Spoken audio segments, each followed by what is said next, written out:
পাহাড়ের মনোরম দৃশ্য দেখুন প্রিয় দর্শক। আমি এখন বর্তমানে পাহাড়ে আছি। দেখেন আমি পাহাড়ে দাঁড়িয়েও কিন্তু আপনাদেরকে পাহাড়ের দৃশ্যগুলো দেখাচ্ছি। অনেক উঁচু পাহাড়, এই পাহাড়ে উঠলে আপনার চট্টগ্রাম কিংবা সমুদ্র সব দেখা যাবে। অনেক উঁচু পাহাড়, এটা বেয়ে বেয়ে উঠতে হয়, অনেক দূরত্বভাবে উঠে যেতে হয়। কিন্তু আমি পাহাড়ের মাঝখানে দাঁড়িয়েও কিন্তু আপনাদেরকে পাহাড়ের মনোরম দৃশ্য দেখাচ্ছি। এই যে দেখুন, এটা হলো দুই পাহাড়ের মাঝে যে পাহাড়ের বুক চিরে যে রোডটা তৈরি হয়েছে, দুই পাহাড়ের মাঝখানে একটা রোড তৈরি হয়েছে। এই রোডটা হলো এশিয়ান ইউনিভার্সিটির 2 নম্বর গেট। এই যে সামনে দেখা যাচ্ছে এশিয়ান ইউনিভার্সিটি 2 নম্বর গেট। এই পাশে পাহাড়, আবার এই পাশেও পাহাড়। এই দুই পাহাড়ের মাঝখানে দাঁড়িয়ে আমি আপনাদের সাথে কথা বলতেছি।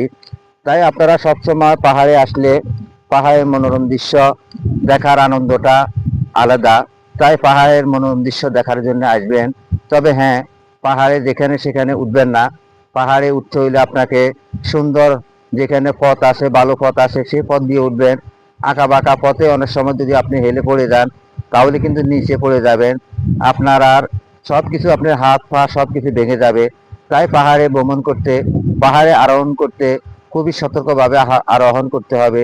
আশা করি বুঝতে পারতেছেন। তাই আপনারা দেখতেছেন এখানে যে পাহাড়টা দেখা যাচ্ছে, আমি পাহাড়ে দাঁড়িয়েও কিন্তু আপনাদেরকে পাহাড়ের দৃশ্য দেখাচ্ছি। আমি অনেক উপরে আছি, তবুও কিন্তু আরো উপরের সিনারি গুলো আপনাদেরকে দিচ্ছি। আপনারা দেখতেছেন এখানে যে পাহাড়ের মাঝে যে গর্তগুলো আছে, এই গর্তগুলাতে কিন্তু বিভিন্ন রকমের পাখি তারা বসবাস করে, কিংবা পাখিরা থাকে, পাখিরা বাচ্চা দেয় এখানে পাহাড়ের মাধ্যমে। তাই ওই পাশে দেখা যাচ্ছে ওইদিকেও পাহাড়, ওইদিকেও পাহাড়। আমি অনেক উপরে আছি, তবুও কিন্তু আরো উপরে আমার উঠার মতো ক্যাপাসিটি নাই, আমি সেতুটুকু উঠতে পারতেছি না। এখানে গাছপালা, সবুজ ঘাস সব কিছু আছে। যত বর্ষা হবে ততই কিন্তু সবুজ ঘাসের দেখা মিলবে। আশা করি আপনারা এখানে আসবেন। চট্টগ্রাম উত্তর লেকসিটি এশিয়ান ইউনিভার্সিটির পাশে এই পাহাড়গুলা, আপনারা লেকসিটি দিয়েও আসতে পারবেন। সকলকে সেই প্রত্যাশা জানিয়ে এখানে বিদায় নিচ্ছি। আসসালামু আলাইকুম।